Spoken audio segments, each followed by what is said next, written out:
find out nothing worked. It's recording right now. Perfect. Just started it. There we go. Now I got the Twitch notification. Perfect. Now we can send it out to our friends. All three of them. All three of them.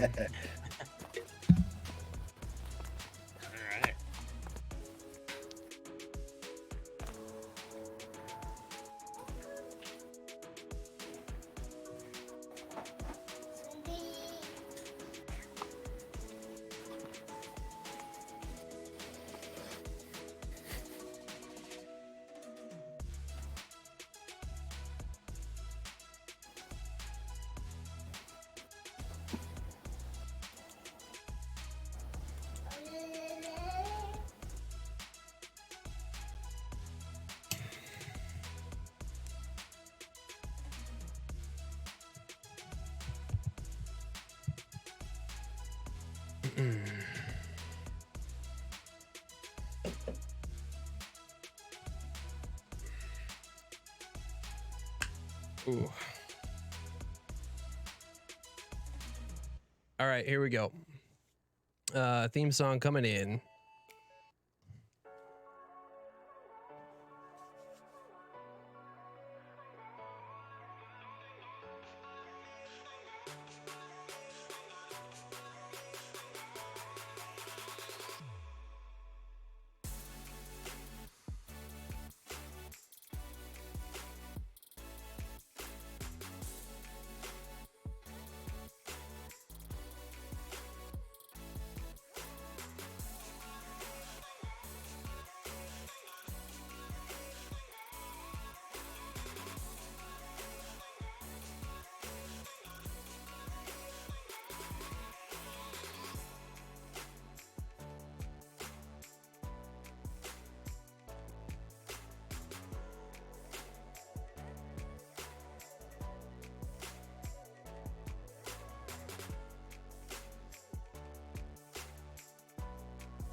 All right. What's going on, everybody?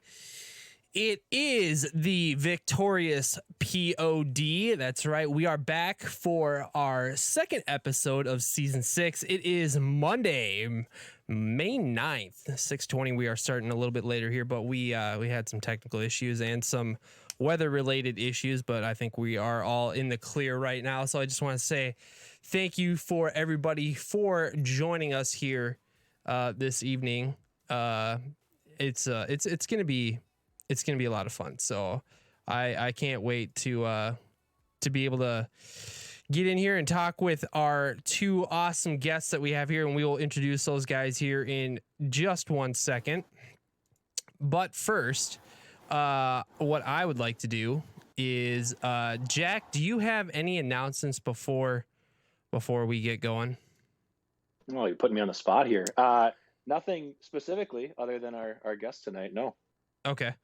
I do have some guests, or I'm sorry, I do have a big announcement that we have to make, and for those who have been paying attention to our channel, my channel, I'm sorry, I have hit affiliate here on Twitch, and what that means is that I am now able to monetize this channel for podcast purposes and whatever online content I seem to deem to see fit. What that means for you guys is that due to the agreement that I had to sign with Twitch.tv, all of the streamed live content that we produce here on the Panic Man Walters Twitch website, everything that is posted anywhere else is going to be a 24-hour delay. So we're talking YouTube and we're talking all audio platforms will have to be a 24-hour delay.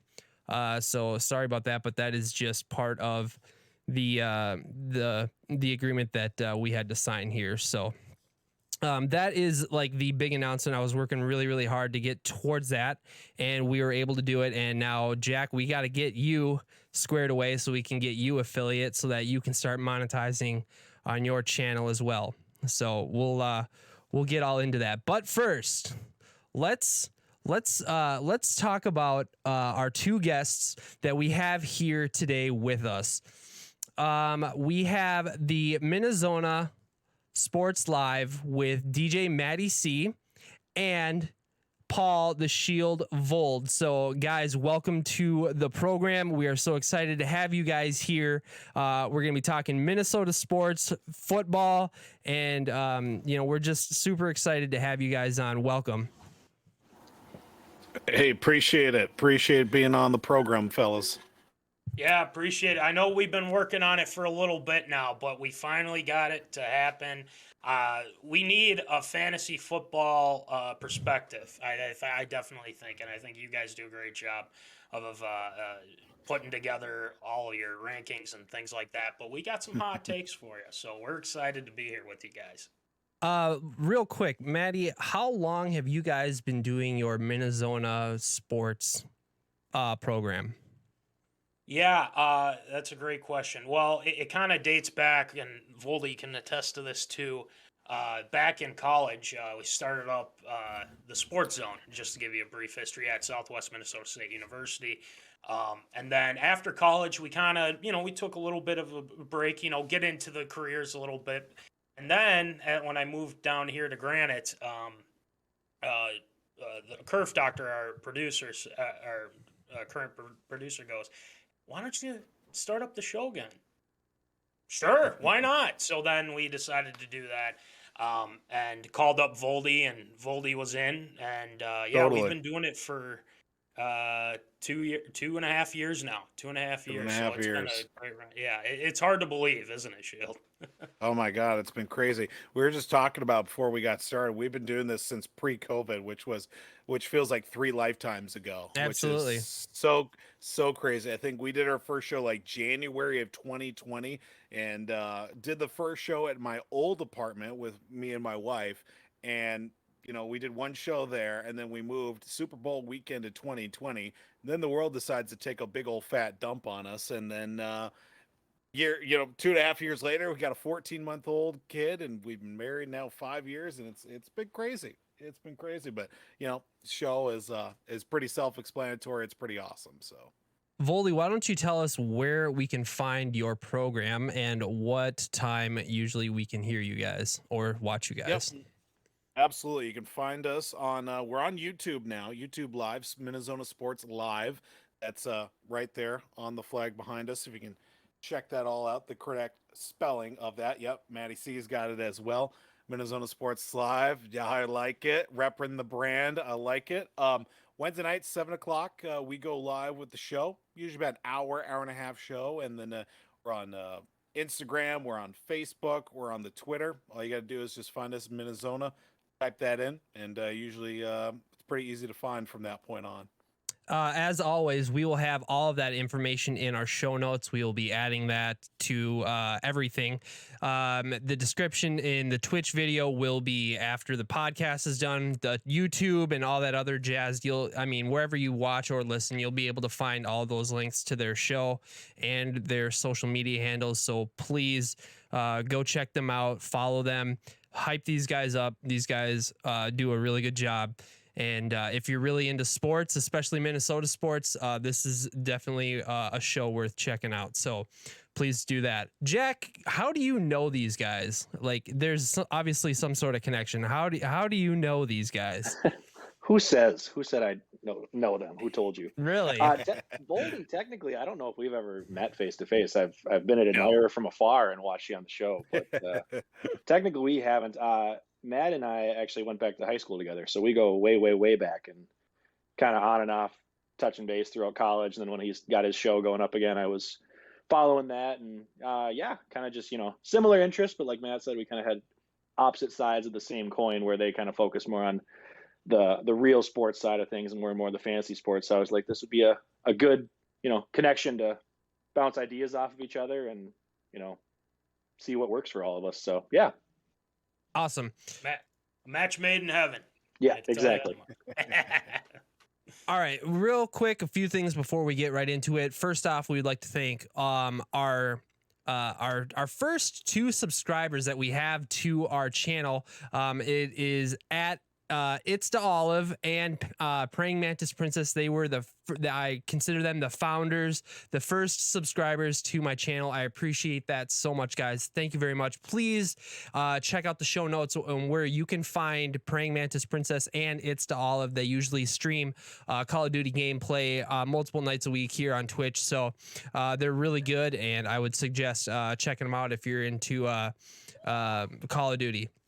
Take notes. Another thing you will also be able to do now that I am affiliated, I do have like these little emotes and stuff in our chat that you can use. So, be sure to check that out if you are a subscriber. I don't think I have any free ones available yet just because I don't have enough of a following yet. But anyways, one thing I would like to say is I would like to say thank you to Levi Oki. He is responsible for all the beautiful artwork that you see on all of our social media pages, and he is responsible for designing our overlays here on Twitch. So you can find Levi Oki on Instagram at Levi Oki Illustration.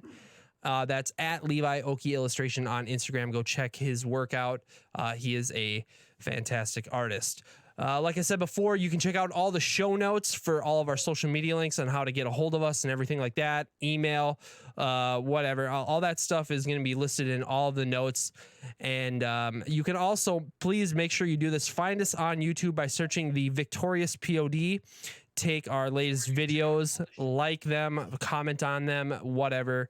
And also do that with our social media posts as well, which Jack, thank you very much for handling all of our social media stuff. It is been quite it's been a weight off my shoulders not having to think about it. So thank you very much, Jack. Jack, do you have anything before we get going into our NFL stuff? I would just say, going off of the social media stuff, it's still a little bit of a baby right now. It's still kind of building. It's mainly just whenever I have random sports thoughts that fly through my head that I hop on there. We're going to be working on getting some more Facebook and Instagram interaction eventually. But for now, a lot of Twitter, a lot of just random hot takes that'll probably come back to bite me months from now. But yeah, it'll be fun to get some more like fan interaction and stuff, see why you're right and why I'm wrong, and let me know what you're thinking. So anybody who wants to search that, check it out in the description. And yeah, that's all I got. Okay, cool. Jack, I will let you start off this next segment. What do we have going on? Do we have any newsworthy things that we want to talk about, or are we going to get right into the draft? We're going to get right into the draft. We timed it pretty well where our last episode, for those of you who haven't seen it, that was covering pretty much all of the big moves of free agency and trades that happened once the new league year started. So if you want to see our breakdowns and thoughts and analysis on that, go back and watch that one. But we did, I believe, on March 23rd, which was pretty much like a couple of days right after all of the last big moves had wrapped up. So we talked, the Devontae Adams trade, getting him the heck out of the NFC North. We talked Tyreek Hill on the move. We talked a bunch of different, more fantasy relevant signings. So you're not going to hear a whole lot about that really cool new safety that somebody signed, or a backup left guard that we just traded for. Like, it's probably just going to be more fantasy focused. But yeah, any of the big moves we discussed on that. So nothing else up until the draft, which we'll get into some of the surprises and trades at that point. But we can dive right in. Okay, sounds good. I think where we're going to start off is we're going to be starting off with, I think we're just going to be covering the NFC North draft grades. I think that's how we're going to start it off. And if there's any fantasy stuff that's relevant in there, you just mix it in. But Maddie, I want to get your quick twitch thought on, first off, how do you think the Vikings did overall as Kwesi's first draft? I mean, did you like the trade backs or anything like that? Give me your quick twitch thoughts on how the Vikings did in their draft with new management. Oh, wow. I think one of the tweet, there was a funny tweet that said Kwesi Adolfo Spielman, with all the trade backs and things like that. But to be honest with you, I have to give it a B. And granted, it's it's something to where, yes, you could have gotten Jameson Williams at the 12 spot. You could have gotten the playmaker. You could have added with Jefferson and Thielen. But at the same time, I look at it overall, and the defense needed to be upgraded. And with Lewis Cine, I think he's a very underrated guy. And then you look at Andrew Booth, another solid pick, and obviously you have to factor in injuries too with him. But I'd give it a B because it's the first draft. They're working on a new philosophy, and to be honest, there's some people that hated it and they thought, well, you could have gotten so much better value there. But maybe they know more than what they know more than us. Okay, they know more how to get the specific guys. If there really wasn't that much quality there with these specific guys at the 12th spot and going all the way back, I can see the argument there. But at the same time, I like the first two picks that they had, but why did they pass on Kyle Hamilton?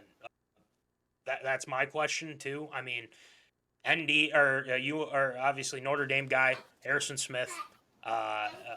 It would have been perfect. He would have been a great heir apparent. But guess what? Lewis Cine's a great heir apparent too. He's very similar to Harrison Smith. So yeah, I'd to be honest with you, Ryan, I'd probably just give it a B right now, just because, well, we got to see what these guys can do. So,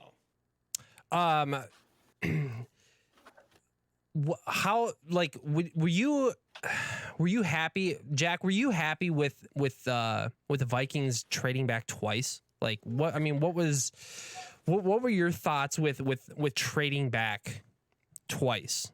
Like, did you like it? Yeah, I mean, I think as fans, we always are a little bit anti trading back, even if it's the right deal. I feel like a lot of fans' instant reactions are, no, you just want to get those top guys. Like they don't care about, they're not super patient. So they don't always want to wait for the later rounds. I'm not against trading back. I think if the value's there, my only concern, and I talked about this with some people during the draft and after the draft, I'm good with trading back. I don't necessarily think we got the bad end of the deal in either of those first two moves. I just don't love trading in the division, and I know a lot of people talked about that initially.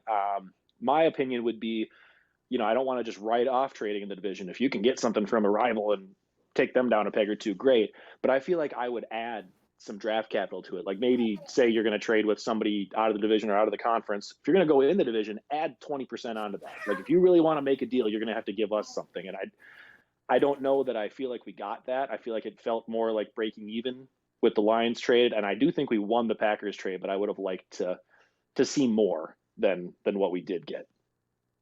Voldy, what were your thoughts? First off, what were your thoughts on how the Vikings did as a whole in their first draft? But also, were you happy to see them address more of the needs throughout the draft, like more on defense, or were you thinking that they needed to do more on offense? But let's start with your overall draft grade first. Well, first off, I think, for lack of a better term, I think the Vikings really played it safe with the draft. I don't know why that's the word that comes to mind, or that phrase as well, just playing it safe with, the first draft for this group. That just came to mind because of the fact that, like, you look at some of the picks that they made, it's like they could have traded up to go after a guy, but decided to trade down and maybe go after some picks for later rounds and into, even next year as well. But I would have to give this grade at least, maybe a soft B, a solid B minus. I think maybe more on the defensive side. If you just look at the picks as well, with the first 4 or 5 picks that they made were on the defensive side, with the age-old story being about how much they need on the offensive line to try and fix as well. I think that just playing it safe is one way that I would describe this whole draft for the Vikings. Yeah, I thought a lot about that as well. I'm actually really glad that the Vikings did draft a whole bunch of defense, because last year our defense was absolutely putrid. It was just awful. 30th, yeah. Overall.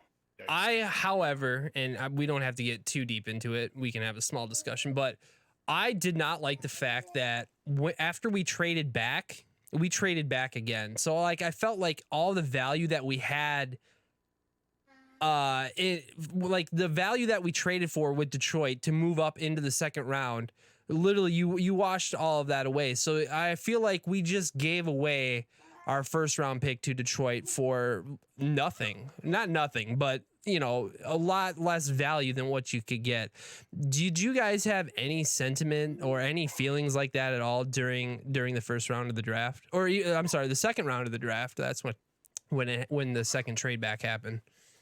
Well, you obviously don't want to trade with your bigger rival with Green Bay. I think that one was a head scratcher because not only did you trade with those guys, but you gave them a wide receiver that they desperately needed. Granted, as I'm looking at Christian Watson, I'm not fully impressed. He is not the heir apparent to Devontae Adams. I'm going to say this right now, and you can nominate me for absurd statement if you want. But there is no way that he's going to be like Devontae Adams. They don't have that type of guy. They have some okay wide receivers, but I think they were pressured into taking that wide receiver. They had to trade up to get him because Rodgers doesn't have many weapons. Oh, you have Randall Cobb. Well, Randall Cobb's how old now? He's on the decline. And Alan Lazard, well, he's kind of up. No MVS, Marquez Valdez-Scantling too. But for the Vikings, I don't know why you would trade with Green Bay, but obviously you were able to get a guy in the secondary again. And granted, Pat Pete was great last year. But I think he needs, he's going to mentor Booth, and I think Booth's going to be a good player. I mean, don't get me wrong, the guy can play. But it's going to have to come down to, are the Vikings defense going to rise to the challenge now in a new scheme? They're going to 3-4. And, with that pick, it helps the defense. But granted, you let Green Bay come up and get their guy. Is that going to come back to bite us with Green Bay and Detroit? I guess we'll see. And Kwesi, I think, also said, too, they still got to play us, too. And yeah. I think they probably knew something about Williams, or they just didn't like what they like Scene a lot, to be honest with you, and then they liked Booth a lot. So, but trading in the division, that's a head-scratcher. But I did kind of feel, I don't know about trading with Green Bay. But, hey, if it works out for us in the end and we shut down Andrew Booth shuts down Christian Watson, I'll be happy. So, are there any more thoughts or anything like that? Otherwise, we can move on to. I think we have one more topic here that we'll talk about real quick. Any other thoughts on the trades? My quick 2 cents was not necessarily on the trades, but just on how it worked out. I would have been a lot lower on the Vikings if we didn't end up with Andrew Booth. I was more pumped about him even than Scene. I was saying when we were watching the first round that I was hoping the Vikings would take Booth at 32 once we traded back. He had a first round grade. I think he was even possibly rated a little bit higher than Scene, who was kind of that first or second round spot. So the fact that we didn't take him, I was a little nervous, and then we ended up getting him anyway. That it's almost like I feel like the Vikings got lucky with a couple of guys that fell to them, where I could have easily been a lot more disappointed, but it worked out with who we got. So I'll take it. Okay, cool. We did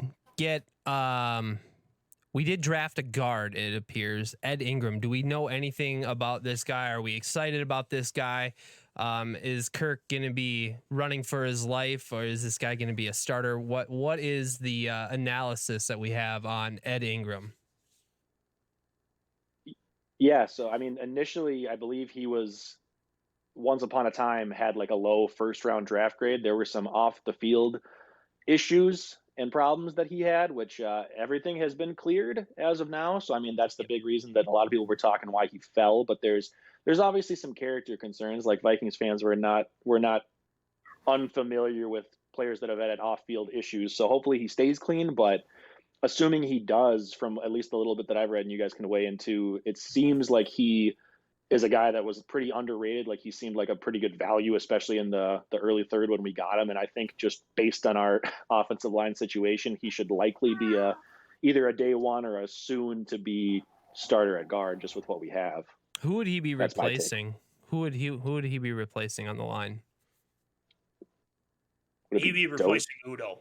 I Udo? believe. Udo? Yeah. He would take over for Udo. And the thing is this is going to be a 4-guy race now, because they signed 2 guards in the in free agency, and also Wyatt Davis. And that's been the big question: is why didn't Wyatt Davis start this past year? And maybe there's a reason why, and they might have a reason why for that. But maybe he's that good. But you throw the reason why I think they drafted Ingram is because he has a lot of upside. Granted, yes, he's had those issues. I think it was like 20. He was out 2019, 2020, or 2020 or something like that. But the guy can get the job done, and I like his range too. They said he's got great length, and he can drive guys to the ground, which helps, and that'll help Dalvin too. But we always keep talking about this on the show too, guys, is that right guard spot just seems to be the Achilles heel of every of the offense. And why we can't get it fixed, I don't know. Was it Spielman? Was it Zimmer? Who knows? But I like the addition of Ingram. I think it's going to be interesting to see what happens in training camp, because it's really up in the air right now for that spot. Okay, cool. Does anybody have anything else that they want to talk about or mention quickly with the Vikings before we move on to the Packers?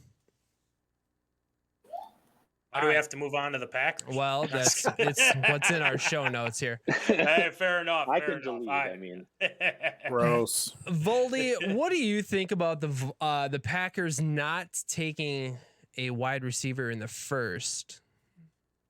They really want Aaron Rodgers out. Some way, shape, or form. They just want to piss him off so much that he'll just up and leave. Like first week of training camp, just decide to sit this one out or something. I mean, who really wants to take a wide receiver in the first round in a draft where wide receivers in the first round, I mean, we're looking on the lighter side compared to years past, at least from my perspective. But the fact that they go inside linebacker and the defensive tackle, both from the same school in the first round, speaks to the fact that they're looking at, knowing that they're going to probably have to give up a lot of points in order to win a few games this year. And they go all the way second round to get a wide receiver.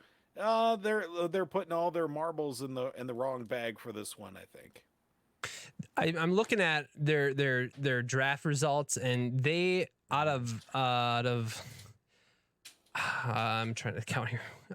They only took 3 wide receivers, and it looks like they had close to 8, 10 picks. 1, 2, 3, 4, 5, 6, 7, 8, 9, 10, 11 picks, and only 3 wide receivers. Wow. It just doesn't seem like they're trying to help out that wide receiver group.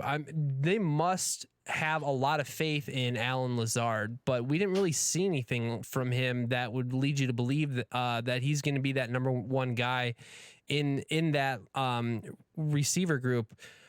Jack, what are your thoughts on the guy who is going to be the guy in that wide receiver room this season? My take for this season, I don't hate the Christian Watson pick, but I definitely agree so far. I don't think he's going to come in and just be the guy. He's not like a pro-ready instant starter that's going to dominate the target share type of thing. My take is that I don't think the Packers are going to have the guy this year. I think the combination of, or the lack of moves that they have made, other than, let's not forget, Sammy Watkins being brought in here. He's going to be a big deal.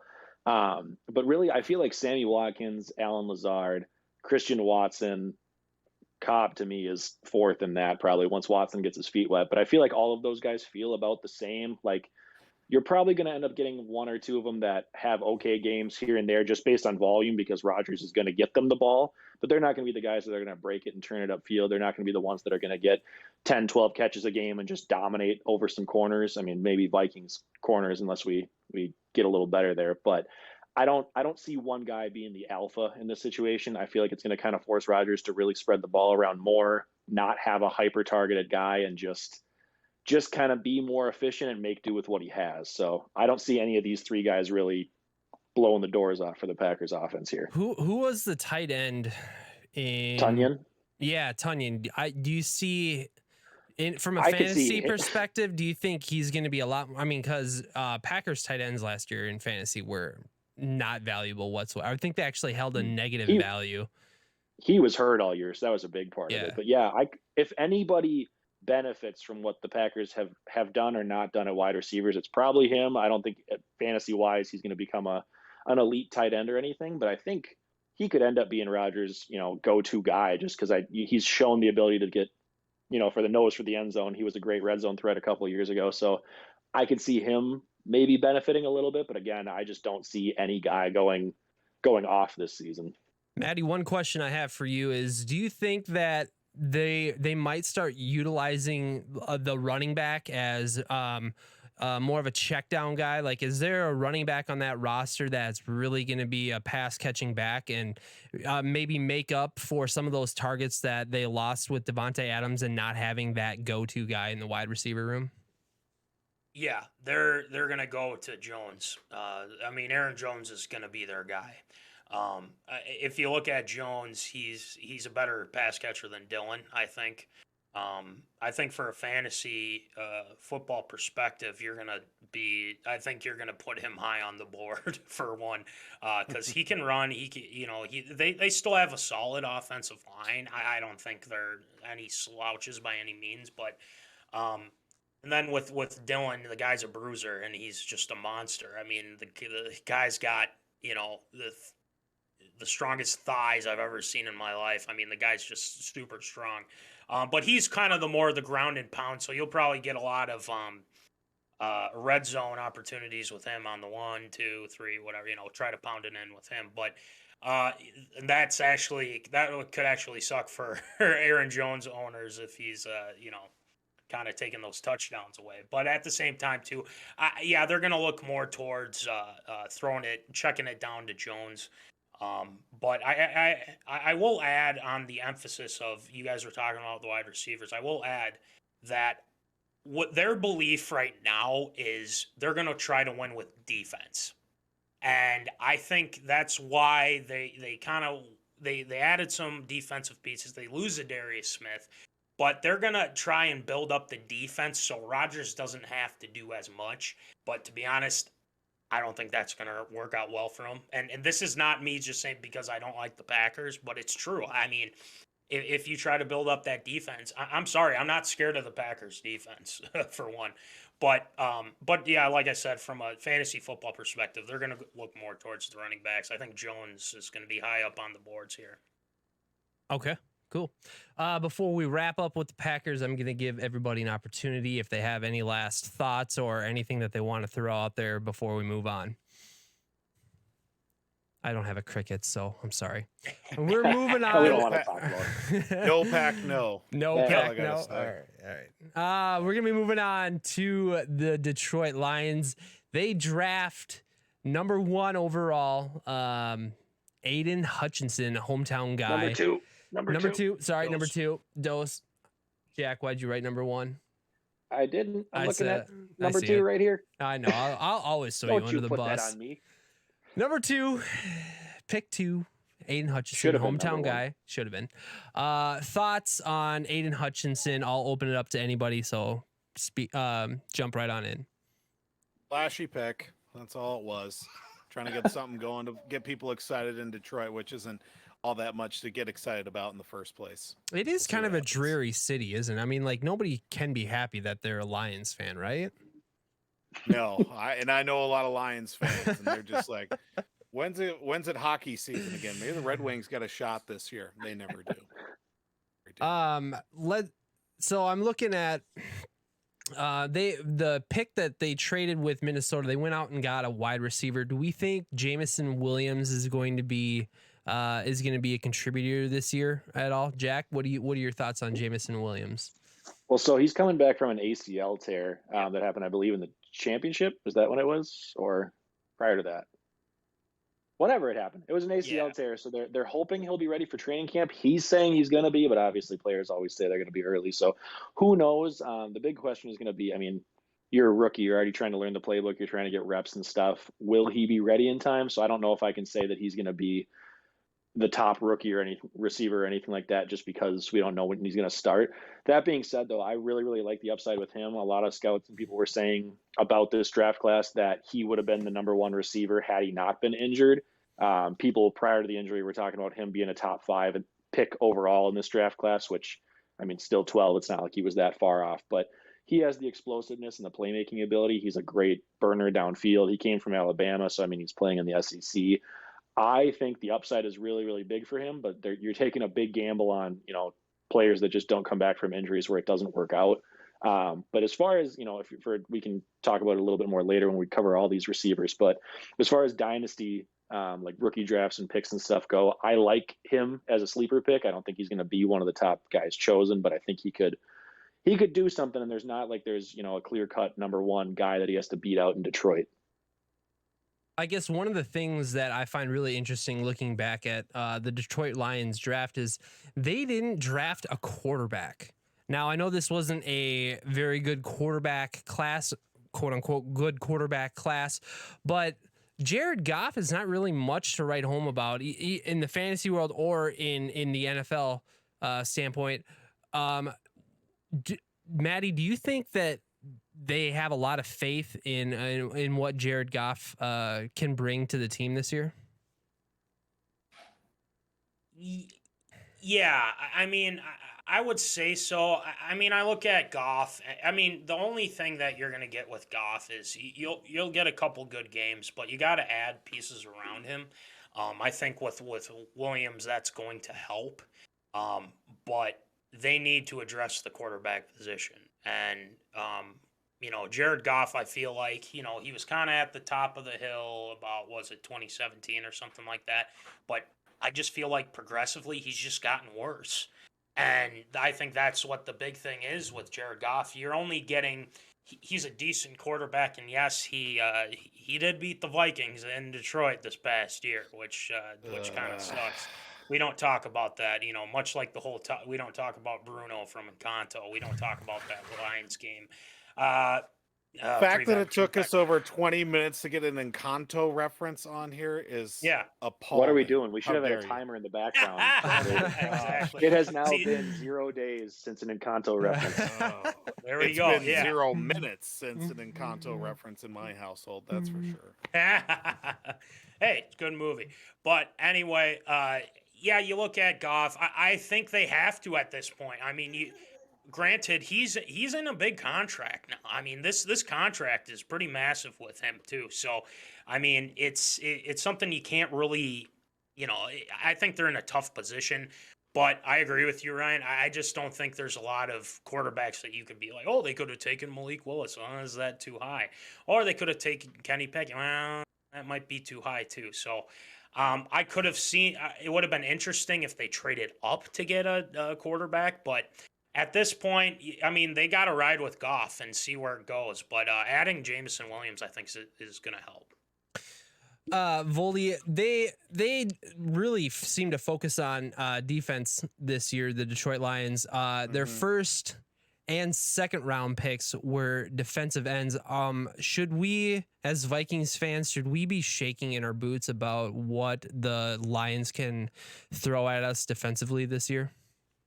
I think really one of them, they're looking a couple years into the future too, and if they get great success from Paschal from Kentucky, and then also from Hutchinson in the with their second overall pick in the draft too, I think that's just going to be a bonus. I think it's one of those trial by fire situations for them, and seeing some of the comparisons early on, they're saying Hutchinson comparable to Jared Allen in that regard too, but getting Paschal out of Kentucky is also going to be, I feel like, a little bit of a pet project for them. It's going to be one of those where I feel like they're going to have to lean on some veterans and experience too, but they're going to get a lot of snaps, and whether it works good for them or they're able to get to the quarterback, I think it's just all going to be, much of a bonus for the Lions too. But I just don't see it translating well off the bat. Obviously, you get some guys that are just freaks that came through right away, like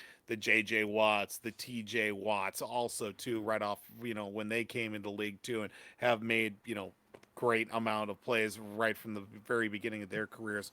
it's just hard to tell right now because it's the Lions, for some reason you take every pick the Lions has with a really big old grain of salt, and you just see, well, maybe something good could happen, but it's Detroit, so I don't really put a whole lot of stock and faith in anything really they do. Yeah, that's really fair. You mean the only if there's any Detroit fans out there listening, I mean the only thing that they can really say is, well, we beat you last year, and as embarrassing as that is, I mean, it's like You're welcome. Yeah, we you're gave welcome. you the game. You're welcome. Yeah, Pity game. It was awful. It was probably the worst defensive performance I've ever seen from this Viking squad under Mike Zimmer's tenure. So. That's saying a lot because we've had some really crappy performances in the last few years. Is there anything else that anybody would like to comment on with the Lions before we move on to the Bears?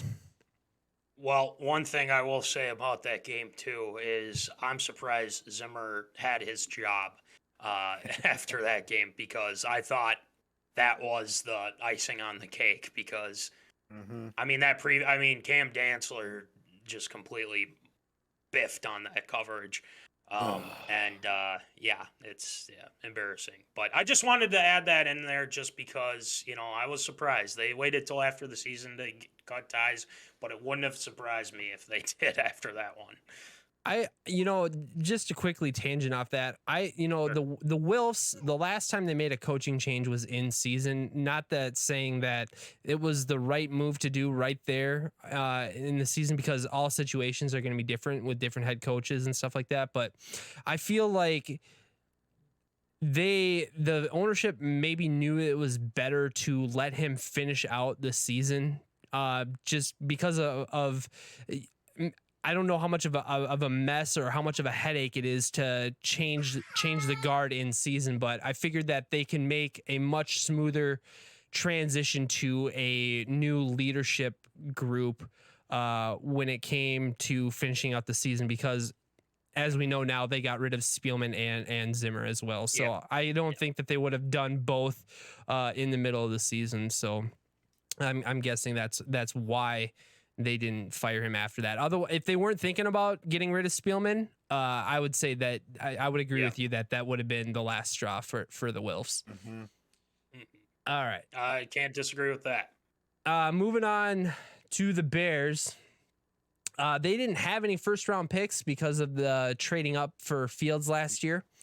Does anybody have any quick twitch thoughts on how the Bears did in their draft this year? We'll start it off like that. They felt like one of the most forgettable drafts to me. Like, not even bad, but just like, nobody talked about anything. It was just kind of like, and the Bears picked the guy. Okay. So their first pick that they had, pick 7 of round 2, they select a cornerback, Kyler Gordon out of Washington. Does anybody know anything about this guy? Like, is he going to be starting for the Bears come week 1 of the season? I think so. I believe, because I don't see any guys who else do they on have? the roster that would do much. Yeah. I mean, the only Washington guy that I really knew much was Trent McDuffie, obviously. So I don't know much about this guy, but they do need help on the secondary. I mean, Akeem Hicks hasn't signed with anybody yet, but he's a free agent. I mean, you trade Khalil Mack. I think Eddie Jackson's probably Roquan Smith too, but it's not looking. They needed to add some defense, but they don't have like any offensive weapons, which I assume we're going to be talking about here too. Mm-hmm. Voldy, do you think the Bears' ineptitude last year on offense was all coaching based, or do you think that legitimately that there just wasn't enough talent to support what Fields was trying to do on the field? I feel like it was a combination of both. I feel like the coaching staff was trying to prove themselves, almost like they were on the field trying to make the plays themselves. But unfortunately, it doesn't work like that. And I feel like it was just a lose-lose situation no matter what, especially with Justin Fields going out there. I mean, first game gets, sacked 37,000 times against the Browns and made the Browns look really good, which is not very easy to say or do in the first place in that contest. And he may do with what he had. Didn't have much on the offensive side, and the play calling for him wasn't really fully suited to his playing style. They tried to adjust on the fly. Sometimes you come out on the winning end of that, but more times than not, it just doesn't work out because with a quarterback like Justin Fields, who can move around a little bit, he can extend plays, but when you don't have guys that are really used to that, especially the last couple of quarterbacks that have come through, and when you started off the season with Andy Dalton under center, it didn't really constitute a good enough game plan for the Bears on the coaching side, and even for Justin Fields to go out there and try to make plays to begin with. So one thing I noticed here is that with all the draft picks that they had, they really didn't help Fields out when it came to targets for him to throw at. I mean, they selected a guy in the third round. I might pronounce his name wrong. Velus Jones out of Tennessee. Is there any hope for him to maybe make a starting spot at some point this season? Does anybody know anything about Velus Jones coming out? I know that he's going to be a 25-year-old rookie, so that's not ideal for what you want. Brandon Whedon over here. I think there were not that there were a lot of great receivers at that point. I think they needed to get him weapons sooner, but I think they even talked about when I was watching it that there were better options available. So it was kind of a surprise pick. Like the Bears went with the right position, but didn't take a guy that people would have expected. So not a lot of hope, but again, they don't really have anybody else left besides Darnell Mooney. So he could easily be the wide receiver 3 even to start the year. Jack, do you have sirens going off again? Perhaps. All right. So if it goes dark on Jackson, we know why. Yeah. So. I'm that dedicated. I will broadcast to you until the last minute. It's like the Titanic just going down. Just one thing I just wanted to, like, looking back at this draft for the Bears, they had 11 picks, and it seems like they really went with a offense defense balance with this draft. And I guess my question moving forward before we move on from the Bears is, are we gonna be more afraid of their offense this year, or are we gonna be more afraid of their defense this year? No. Okay, we're just not gonna be afraid. That is my answer. So, Jack, you're saying that Bears are, by a long shot, going to be the cellar dwellers of the NFC North this year. I was going to say, I don't know if this is like a bold or a spicy take or not. It might be the consensus at this point. But give me the Lions over the Bears this year in the division. Ooh. I think they're this year, at least, especially because Fields, I think, is going to just get like sacrificed to the Wolves. But especially going forward, as bad as Detroit's everything sports related has been for a while, I feel like, while it's not great, I'm not saying the Lions are going to push for the playoffs. I like where Detroit is headed, at least at this point. Like, I feel like they're making moves to like bring in correct players and like at least on the up and up, where I feel like the Bears almost got worse post free agency and post draft. Okay. Wow. All right.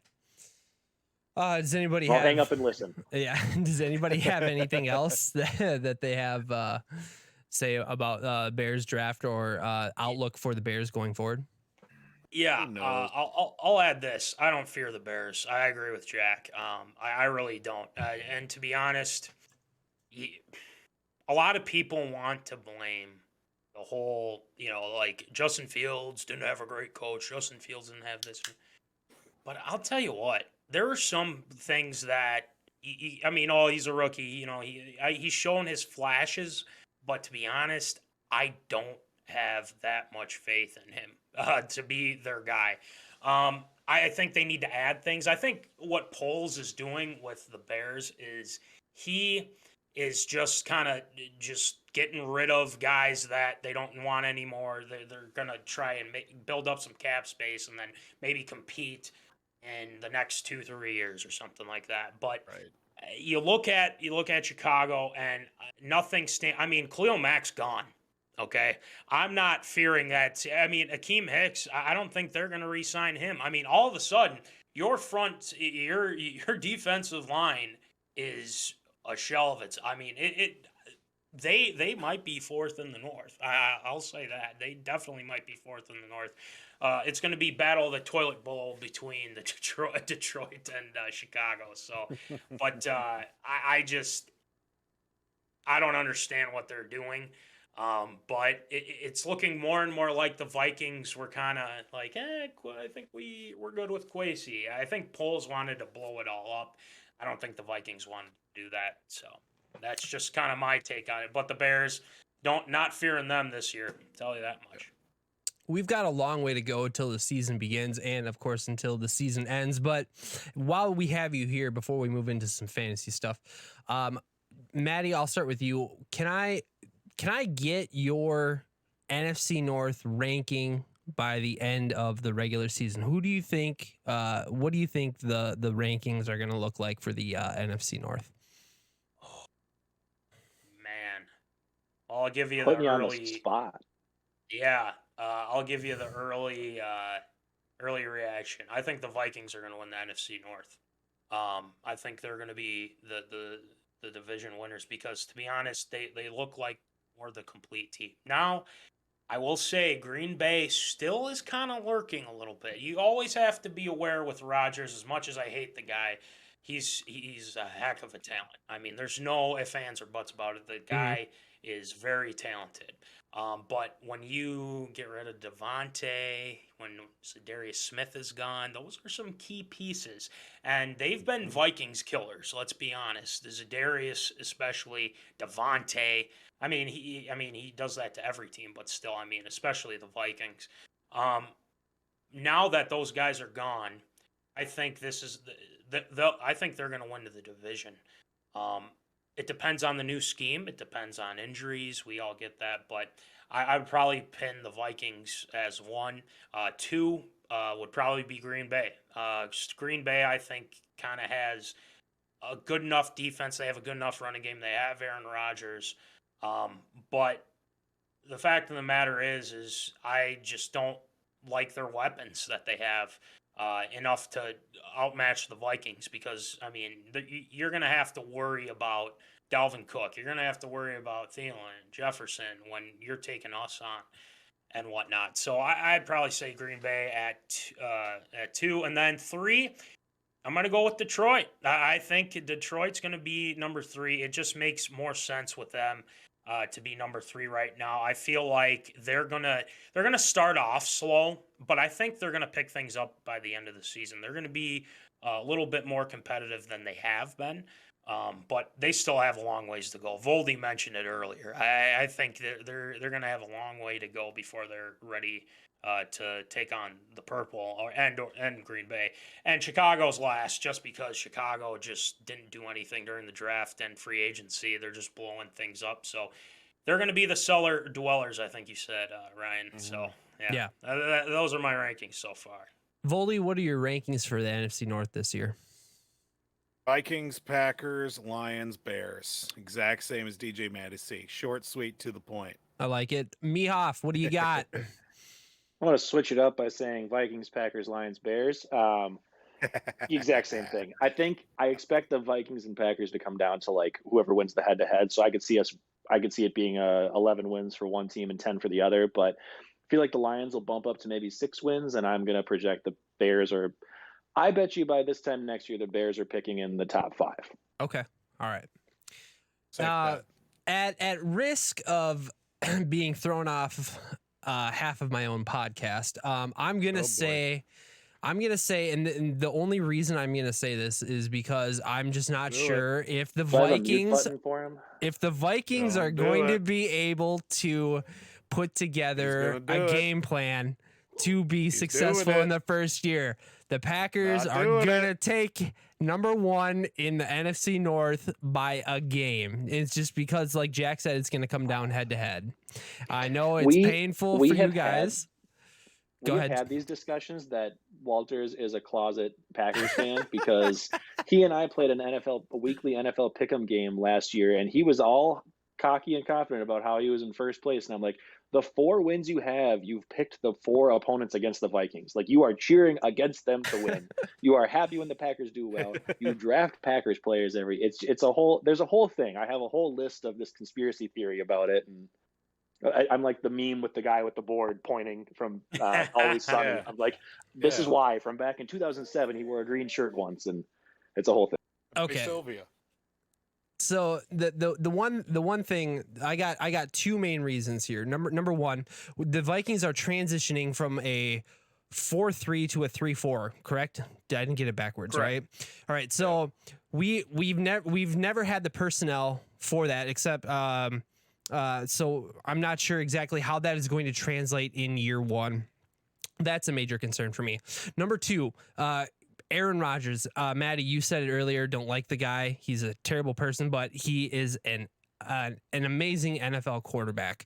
And even though they do not have a Devontae Adams who can be your safety blanket, your safety net, whatever you want to call it, I feel like Aaron Rodgers' arm talent is good enough to make wide receivers who aren't the cream of the crop, the blue chip wide receivers, but they can take wide receivers and elevate their game. So he is going to be able to make plays not only with his legs, but with his arms. He's going to be able to continue doing what he is doing. And if it's kind of how I'm thinking it's going to go, Aaron Rodgers is going to find success against this Vikings defense in year 1. That's not to say that I feel like the Vikings are going to have a terrible season this year, but it is a new season for the Vikings with a brand new front office with a brand new head coach. So that was my only reservation. Otherwise, I would be in lockstep with all of you guys. So I hope that I'm not off my rocker, and I hope you guys will come back onto this program. Despite me putting the Packers on top, but it's what it is. Yeah. So, any thoughts on any of that? Well, I will say that there is a thing that we do on our show. It's called absurd statements. So if all right, I'm just saying it could happen that you might end up on. I have a nomination on there if Green Bay doesn't make it to that point. So I just want you to be aware of that, okay? You can tag win. Me. You can tag me at Panic Man Walters on Twitter. I will absolutely take that. Okay. I will run with it. I'll have fun with it. I don't mind being. I mean, all my friends who listen to this, they think I'm an idiot anyway. So it's just going to confirm. It's just going to confirm their thoughts. So it's fine. I was just gonna say, Matt. All in good fun. All in good fun. Oh, I don't. Yeah. We do that exact same segment in our show, but it's just a library of Walters saying things. So that's pretty much it. All right, let's. So I just want to talk quickly about some fantasy stuff here, real quick. Yes. Let's talk wide receivers. There was a plethora of wide receivers taken in the first round. There was 1, 2, 3, 4, 5, 6. Is that it? Yes, there was 6 wide receivers that I see on Jack's list here that in our notes. Do we have a favorite to make an impact, not only in the NFL but maybe fantasy wise? Do you see a wide receiver that is going to make an instant fantasy impact? Like Olave from the Saints, do we think that there's a space there for him to come in, work with what's the guy's name? He didn't even play last year. No, Michael Thomas. Yeah, Thomas. Play alongside Michael Thomas. I think that'll be really good for his, future and development and stuff. I think the fact that Thomas is projected to come back this year, I don't think you have success with a second guy in that offense when Michael Thomas is known as the target hog he is. But I think it'll help Olave for the future. Okay. Slant Boy, I think Slant Boy is going to benefit from this, to be honest. No, just kidding. Michael Thomas will benefit, I think, from this. Olave's a fast guy. He's a deep threat, too. He did really well at Ohio State, and I think and our guy on Minnesota, infamous Jameis, we like to call him. we'll have some success, but he'll throw his interceptions too, so be wary of that. But yeah, I think Olave will make a good impact. But one guy I will mention that I think can really do well, Traylon Burks. Don't sleep on Traylon Burks. The guy is he can like people say he's very similar to Debo Samuel, and I'd like to see what the Titans do with Burks, and especially that they traded AJ Brown. Um, I think he can make a big impact, not only in the pass or in the receiving game, but also possibly the running game too. Mm-hmm. He might have gone to the best situation just because they literally shipped out AJ Brown for him. And a lot of these other guys higher up have either unproven or rough quarterback situations. So it's like Garrett Wilson, I really like, but he's got Zach Wilson throwing him the ball. I really like the fit for Drake London because he's going to step into the Calvin Ridley role. But again, it's, you got Mariota or Desmond Ritter throwing to him. So it's like, I feel like Traylon Burks goes to the situation where at least he's got a guy who can get him the ball. Right. Yeah. I think Olave, just for what they have in the wide receiver room down there in New Orleans, he's got to have some sort of fantasy impact. Now, he might not be your consistent guy, but part of me has to believe that there's going to be a couple weeks where people are going to be talking about him or have rushing to. He might be a good DFS play this year. Olave. Any thoughts on that, Jack? Potentially. I'm just worried about Michael Thomas taking away a lot of the options. So I think he's a better dynasty buy than he is a redraft. I would take probably, me personally, I would probably take, looking at this list, Drake London, Jameson Williams if he does come back and is ready to go. Traylon Burks for sure. Probably not Dotson, but Olave would probably be like my fourth wide receiver out of this group that I would take for redraft this year. Before we move on from wide receivers, Voldy, what are your thoughts on AJ Brown going to the Eagles this year? Is this going to be an upgrade? Is this going to help? I can't think of the quarterback's name now. Jalen Hurts. Yeah, Hurts. Is Hurts going to be a better quarterback by having AJ Brown on his roster? I would like. It's not going to hurt because you look at the last handful of years, who have the Eagles had as wide receivers? Ever since they won the Super Bowl, they've literally had nobody. Even then, they still had a handful of nobodies.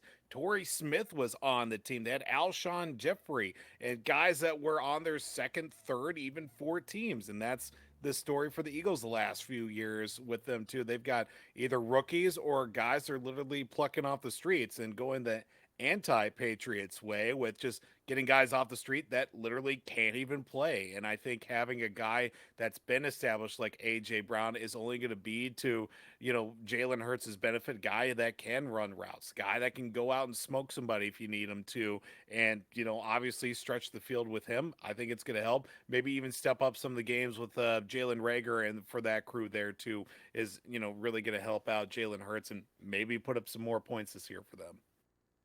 Yeah, I really think that AJ Brown going to the Eagles this year is really going to bolster that wide receiver room. Devonta Smith, even though he was good last year, he didn't make a huge fantasy impact. But I think having AJ Brown there is going to take some attention away from Devonta Smith, and so I would say that Jalen Hurts is going to have an easier time finding a wide receiver open this season, whether it be AJ Brown or Devonta Smith. Any thoughts on that?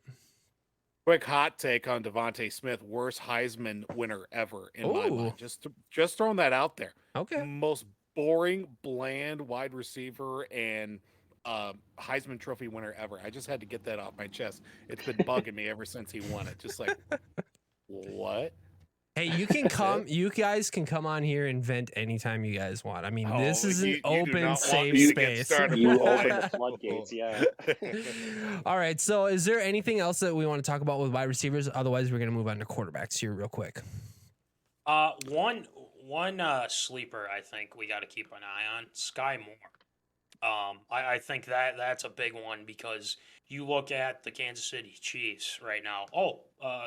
Tyreek Hill, I think. Yeah, he's with the Dolphins. Yeah, so they're losing one of their top guys. Yes, you have Travis Kelce, and then it's pretty much after that you're looking around being like, well, Byron Pringle. Like, I don't think he's there, or maybe he is. I'm not sure, but I think Juju. Sky Moore's a guy to.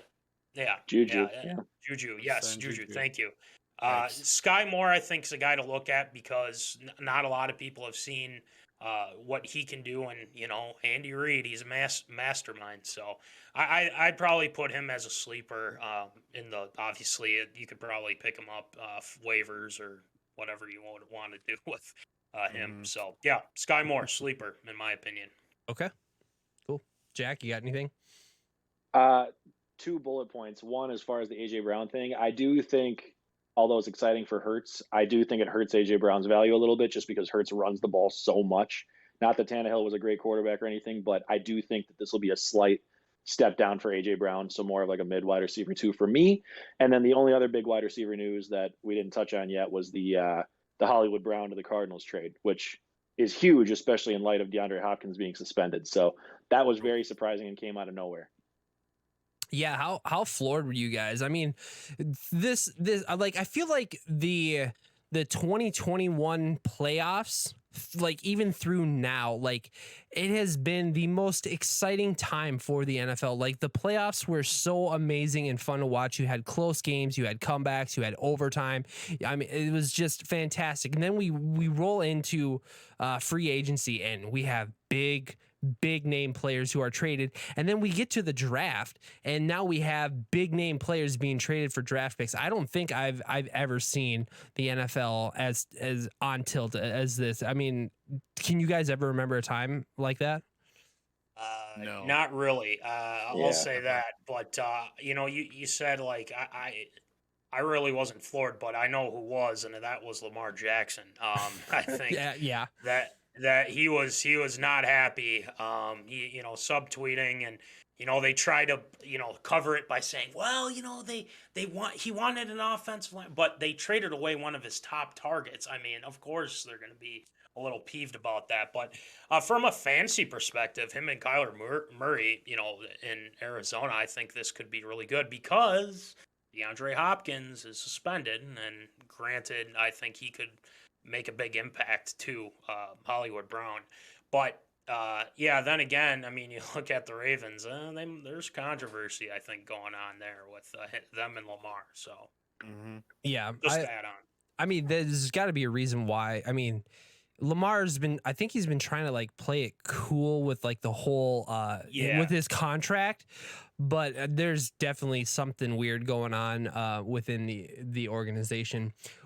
Speaking about quarterbacks, I see on the list here that Jack put together, Kenny Pickett to the Steelers. Are we thinking that? Excuse me. Are we thinking that he is going to be the only rookie this year who is going to make an impact not only in fantasy but in the NFL? That's a great question. It's when you have a coach like Mike Tomlin, I think he's always found a way to make the Steelers a winning team. Now, you factor in that Big Ben is out or gone now. You bring in Pickett, guys he went to college for Pittsburgh. He's played at Heinz Field. I like the familiarity, but I don't know if you guys knew this before the draft. But they were kind of big on Willis for a little bit. They had dinner with him. They wanted to see what he was like. But I don't know. I think something changed where they wanted to go with the hometown guy. I think this could benefit him. Now, granted, yeah, you have Chase Claypool, but the guy's kind of a nut anyway.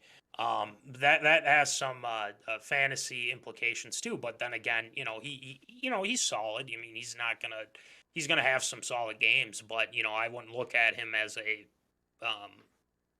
I mean, he's probably their only option right now, from what I understand, with Juju gone and whatnot. Freiermuth's a good tight end. But I think there's going to be some growing pains with Pickett, but I think Tomlin and their coaching staff is going to find a way to make him successful. So I think they worried about his hand size or something like that, or whatever it was. He got tiny hands, but Tiny baby hands. yeah, tiny Yes. baby hands, Tiny baby exactly. hands. So, but I think he can. I think he can be successful in Pittsburgh. Okay. I'm a big Deontay Johnson fan. He's their other Yes, guy Deontay there. Johnson. He is a target monster and kind of an alpha. So I like him. And then, I mean, you got Najee. So I know their offensive line isn't great, but their defense is elite. He's got it probably is the best situation that he could have walked into in terms of weapons and then just coaching, like you said, Matt. So I don't hate it for him. I don't think that he has a huge upside necessarily, but I think they're not going to have him have to do a lot. Whereas maybe Malik Willis with his rushing ability, he's more of an explosive, could have, like, in terms of fantasy wise, could have like explosive high end games. I think Pickett is going to be more kind of probably the game manager to start it out, but he's got guys that can do it for him. He doesn't have to be the one making the big throws. He can just hit the weapons he has and let them kind of do it for him. So I don't mean, he's got a chance to compete is the thing. It's an open competition in my mind. Mason Rudolph hasn't really blown the doors off anybody. And then he got, Josh Dobbs going in his 9th year, riding the pine in the 3rd QB spot too, holding the clipboard for Big Ben and crew. I mean, it's plenty wide open for them to see who's going to, be able to compete for that position. I think Kenny Pickett's definitely got the best chance out of the 3 of them to make something happen. Don't forget Mitchell Trubisky too. I mean, excuse me, Trubisky. I'm sorry. Oh yeah, Jesus, talking about the Nickelodeon most valuable player. Thank you. Yeah. A lot of people like to talk about that, but Trubisky still. I always said it when he was drafted. The guy was a bust, and he's proven it. But I think Kenny Pickett could win the job. I really do. I think you got to factor that in because, well, who would trust Mitchell Trubisky at this point? One last question I have before we move on from the Steelers. Would you rather have Voldy, would you rather have a broken down Ben Roethlisberger, or would you rather have a Mitchell Trubisky in this situation going into this year? Oh boy. I thought you were going to go Pickett. I didn't expect the Trubisky. Oh boy, man. I think, maybe old broken down, but that old Cadillac, that thing's going to turn over one way or another. 40 below, 105 in the shade. That old hog's going to turn over, and he's going to make you work. The AC ain't going to work in it, but boy, is old Big Ben going to make it happen one way or another. I would take Big Ben over that Prius that is Mitch Trubisky, I think. All right, so I think one more thing that I want to just quickly touch on here with quarterbacks. Desmond Ridder got drafted to the Falcons, and my question to the group here, and Jack, I'll kind of point this one towards you. How quick does Mariota get the hook to come off the field? Essentially, how quick is he going to be pulled for Desmond Ridder to come in and just essentially get obliterated on the field? Can you get the? I missed half of that.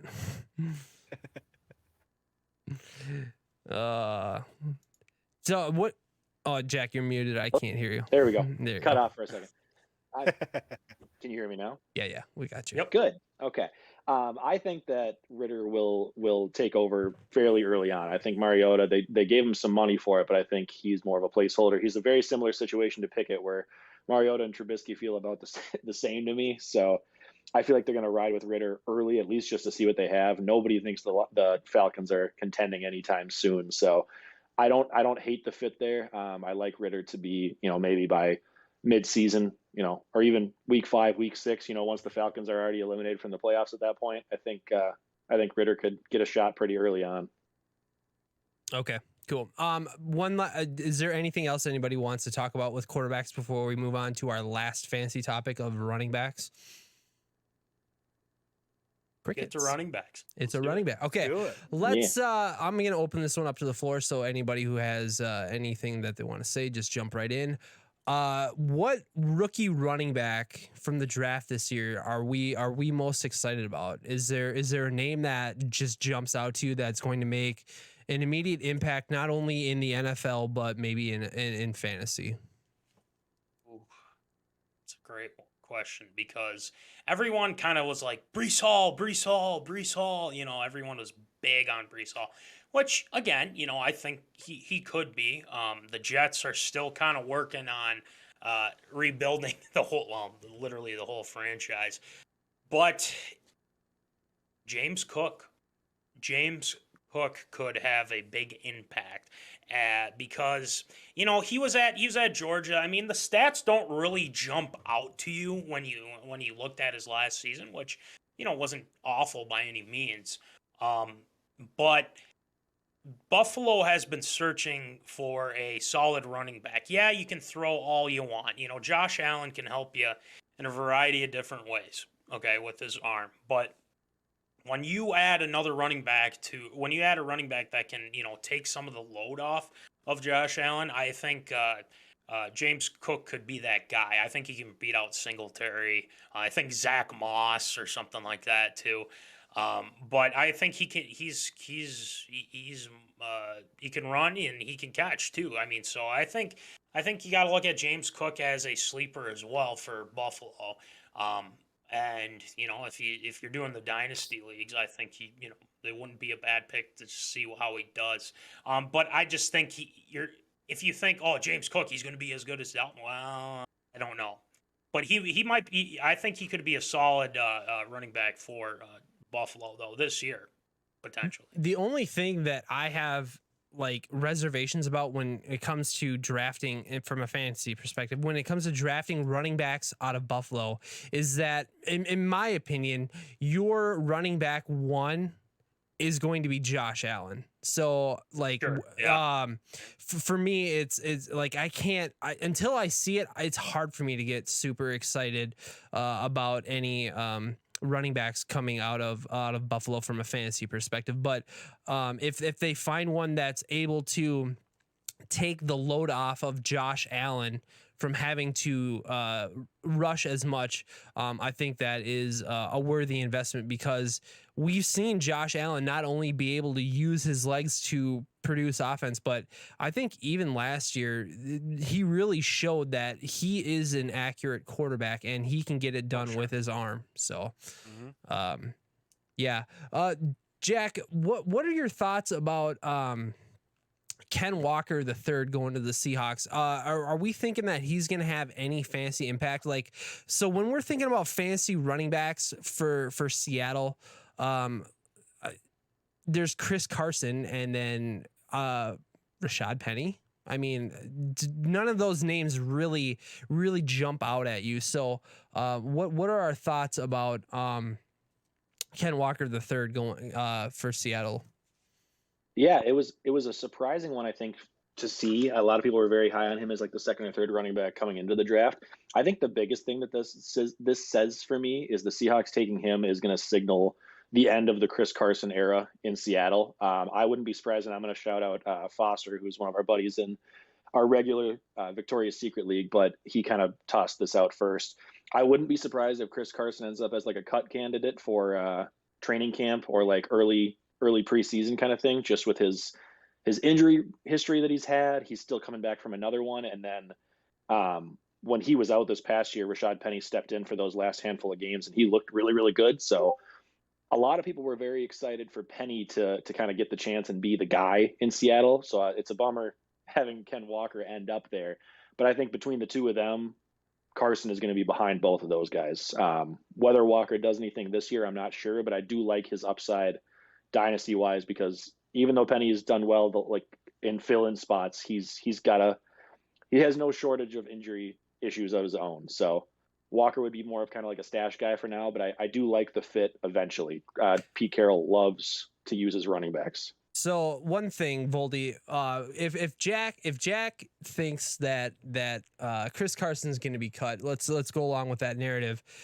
For me, when I think about a potential landing spot for a starting running back, would be Atlanta. And now I know that they signed or they gave Flash, Cordero, baby. yeah, Cordero. They gave him an extension, but I Fear don't the know dreads, baby. Fear the dreads. He's on my dynasty squad. I'm with him. I don't know if I can think that Cordero can hold up at his age for a running back all season. So if Chris Carson was to get cut, would you say that Atlanta would be a good landing spot to make a 1-2 punch with Chris Carson and Cordero Patterson?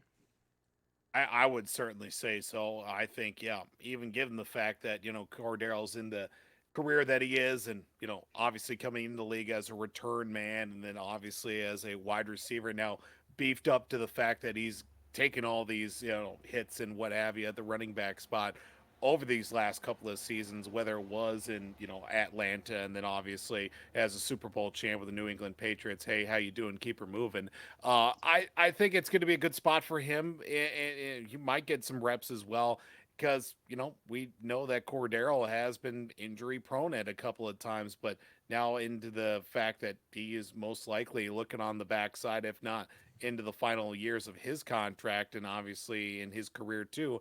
I think this could be a good career revitalization for Carson, given the fact that that'd be a good spot for him, I think. Yeah. So I just thought that was real interesting, Jack, that you brought that up. If Chris Carson gets cut, immediately thinking where exactly he might go, and Atlanta just stuck out to me because they really don't. I mean, other than Cordero, they don't have that solid running back player. I don't know if you would agree with that or not, but yeah, 100%. Yeah. So, is there anything else that anybody would like to cover on running backs? Maddie, anything? Yeah, actually, I have a question for you guys. The rankings came out from Matthew Berry of the top guys that he thinks will go early in a lot, or mock drafts, and and when people start that up again. Where are you guys ranking Christian McCaffrey? A lot of injuries have been happening with him, and I'm curious because Matthew Berry has him going second behind Jonathan Taylor. And to be honest with you guys, I think that's a little too high for Christian McCaffrey because I haven't been liking what I'm seeing from him. What do you guys think? I'll start this one off. First off, absolutely not. I am not touching. If I have a top 6 pick, I am not touching CMC. Absolutely not. I can think of 6 other running backs that I would much rather have. And I'll tell you. Let's hear it. Okay, so you have JT number 1. You're going to have Austin Eckler number 2. Then you're going to have Derrick Henry number 3. Dalvin Cook number 4. Literally number 4. Literally. Yeah. Thank you. Nice one. Thank you. Let's see here. Who else would I take in that spot? And number 5. Sure. Number 5. Who am I taking number 5? Jeez. I know that I'm missing. What's it? Oh yeah, Kamara. I'll take Kamara number 5 if he's not suspended. Number 6. I guess number 6 could be CMC. I don't know. I might even throw in who's the running back from Cincy? I'd take Joe Mixon. That's what I was waiting for. Mixon. I would take Mixon over McCaffrey. I would almost take Mixon over McCaffrey this year as well. Absolutely. I personally would not take Kamara over him, but I would take Mixon over him. I think I'm more worried about the legal issues, which I know, Walter, as you said, if he's not suspended. But based on what we know, I'm worried about Kamara, and I think McCaffrey's one of the only guys that can take the game over and just win a week for you. But that being said, yeah, I'm probably more in the middle. 2, as soon as you said that scared me. I'm not doing that. But I think if I had I'll send it to you guys. Yeah. 4 or 5 would be. I feel like 4 is where I'd start considering it. I feel like I'd be like, all right, am I going to put myself through the stress this year? But if he drops to anything beyond 6, I think that's crazy to me. I think that 4, 5, 6 is where I would take him. Now, obviously, if it's like a PPR setting, I'm bumping him up above probably Henry or probably some of those other guys. But right, let me give you the list of the top over. So this is overall, not just running backs, but this is what Matthew Berry has: Jonathan Taylor, Christian McCaffrey, Austin Eckler, Cooper Kupp, Derrick Henry, Dalvin Cook, Justin Jefferson, Jamar Chase, Devontae Adams, and Najee Harris. So, Jack, would you take a wide receiver? Would you take Cooper Kupp over King Henry? I mean, In a standard? in a Or a standard? PPR? Or a Yeah. half? Or what do we got here? Well, no, just half. Okay, let's go half PPR. We'll meet in the middle. The cop out. Okay. Yes. I don't feel good about it either way. But yeah, I would take Cooper Kupp. I think I'm banking on just the absurd amount of volume that Derrick Henry's had the last 2 years. I think he's going to continue to break down, and I think it's, running backs at the age of 26 is kind of their peak season as it is, and he's on the wrong side of that, and he was prepped to basically smash the record for the most touches in a season before he got hurt. They were just feeding him like crazy. So I think you lose your first round pick, and it's going to be tough to come back from that, where I feel like Cooper Kupp's a lot safer. Plus he had just as good of upside weeks. Now they're getting rid of, they haven't signed OBJ yet. He could still come back, but it's looking like they won't. And they traded away Robert Woods. I know they brought in Allen Robinson, which seems like a wash to me, but Cooper Kupp very clearly seems like the guy left standing. So I guess it's hard for me to remember. How did Derrick Henry look in the playoffs last year? Was it good? I think he came back right before. Yeah, it was the right playoffs before from injury. So Not non-existent. Non-existent. Okay. He was a glorified decoy. It was not good. Okay. It wasn't the Derrick Henry at the first 8 weeks of the season. Yeah. Yeah. Just kind of testing the waters. They didn't even know if he'd return. So it was kind of like, if we can get him back, great, but we can't lean on him like before. Exactly. I think that's a really good question that you presented. Like, where do we sit on CMC? Because now it's literally we know when he's on the field, he's going to be a horse. He's just going to produce fantasy points for you. But the last 2 seasons, he has sat out majority of the season. So you're literally weighing the risk of, okay, do I want a home run guy when he's on the field, or am I going to take the chance of him not being on the field most of my fantasy season? And it's really hard, because when it comes to fantasy, if your first round pick, if your guy that you're banking on to be the guy who's going to bring you the most, not only the most points, but the most points consistently week by week, if he is out for the whole season, that really, really is detrimental to your chances of making the playoffs in fantasy. So it's a tough one. I don't know. 6, like if I had a pick later than 6 and CMC was on the board, I would be really hard pressed not to pass him up, but it's tough. It's tough. So. Yeah. That's why I wanted to bring it up, because it's one of those things where I couldn't believe it myself, because I have watched guys that have been like, oh, CMC is going to be back. He's going to have that. Was it like 3? No. Yeah, 3 years ago, where he kind of went off and then everyone was taking him and whatnot. But I was just surprised about that ranking right there. It's like, well, he's going to bounce back this year, 2 years with injury. Maybe not. I don't know. Yeah. He's got to stop hanging out with those models and then actually stay on the field. So, if it's any consolation for CMC, the quarterback play is not good there. So yeah, that's what I was that's true too. Yeah. So it's gonna be check down Charlie all day. So yeah. All right. Do we have anything else that we want to get to before we wrap this thing on up? We've been here for just about an hour and a half. We're way past our deadline that we wanted to go to, but that was all the notes I had. Okay. So unless somebody else has a toss out, that's it for me. I'm good. Let's do it. All right. I just want to say thank you to Maddie C. I want to say thank you to Paul the Shield Vold. I appreciate you guys so much for coming on. It was awesome to get your guys' perspective on all these rookies and what your guys' thoughts were on some of these fantasy players as well. Again, guys, go check out the Minnesota Sports Live on Wednesdays at 7 p.m. on YouTube. So make sure you guys go and check those guys out for sure. Thank you guys so much for coming on. I really do appreciate it. Hey, appreciate the time, fellas. Yeah, appreciate the time.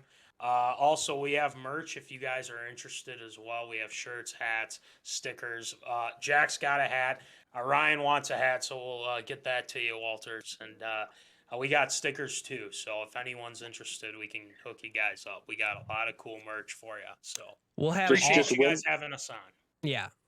Just win the season-long NFL Pick'em and you can get merch. I mean, Yeah, it's easy as that. That works too, I guess. He's wearing the crown. He's defending it. He's going to be defending it here. Everybody else, all coming those up, owners, so. all the pod listeners for both of us better be coming for me this year. You can't let me win twice. So yeah.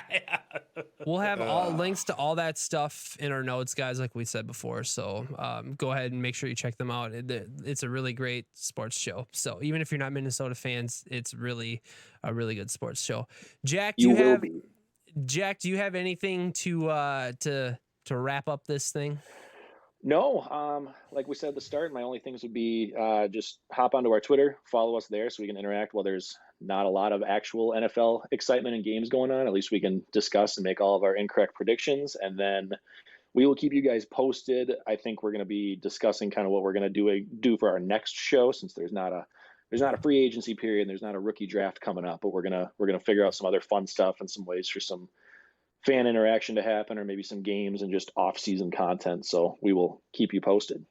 Yeah, we're going to try and stay on schedule with one fantasy podcast per month. And then in between there, we're also going to try and work in, like Jack was saying, some of the games and some of the, some of the fan interaction stuff that we want to do. Absolutely. So be sure to tune in to the Victorious P.O.D. Twitter for that as well. And you can find us at Victorious P.O.D. On Twitter, I think. Or it's the, I don't know. Again, check the show notes. So it's whatever. Look, I'm not gonna lie. It's somewhat of a half-ass operation here, but we do our best. So, all right, that's gonna do it here. And again, thank you guys, everybody, for checking us out. You can find us here on Twitch and on all the platforms that you listen to podcasts with. When preseason starts up, Jack and I have to discuss this, but it's probably going to start doing weekly stuff more so when preseason starts up. Other than that, we are going to be doing once a month stuff. So be sure to check us out there. So that's all I have. Thank you guys so much for checking us out. I'm going to send our theme song into an outro, and then we'll be wrapping it up here. So thank you guys very much. Have a great evening, everybody.